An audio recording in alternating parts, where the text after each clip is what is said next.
সাভারে যাত্রীবাহী বাসের ধাক্কায় অ্যাম্বুলেন্সের সিলিন্ডার বিস্ফোরণে অগ্নিদগ্ধ হয়ে নিহত হয়েছেন 4 জন, আহত অন্তত 15 জন। এদিকে সড়ক দুর্ঘটনায় ময়মনসিংহের হালুয়াঘাটে মোটরসাইকেলের 2 আরোহী ও ধামরাইয়ে একজন নিহত হয়েছে। সাভারের ফুলবাড়িয়া পুলিশ টাউনের সামনে ঢাকামুখী লেনে বুধবার রাত 2টার দিকে এই মর্মান্তিক দুর্ঘটনা ঘটে। হাইওয়ে পুলিশ জানায়, যাত্রীবাহী একটি বাসের পেছন থেকে অ্যাম্বুলেন্স ধাক্কা দিলে গাড়ি দুটিতে আগুন ধরে যায়। এ সময় আরও একটি বাস দুর্ঘটনা কবলিত দুটি গাড়িকে ধাক্কা দিলে ওই গাড়িতেও আগুন ধরে যায়।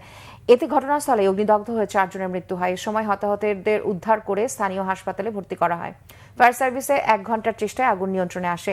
প্রাথমিকভাবে ধারণা করা হচ্ছে অ্যাম্বুলেন্সের গ্যাস সিলিন্ডারের বিস্ফোরণ থেকে আগুনের সূত্রপাত হয়েছে। মরদেহ 4টি পুড়ে যাওয়ায় পরিচয় শনাক্ত করা যায়নি। ময়নাতদন্তের জন্য নিহতদের লাশ সোহরাওয়ার্দী মেডিকেল কলেজ হাসপাতালে পাঠানো হচ্ছে।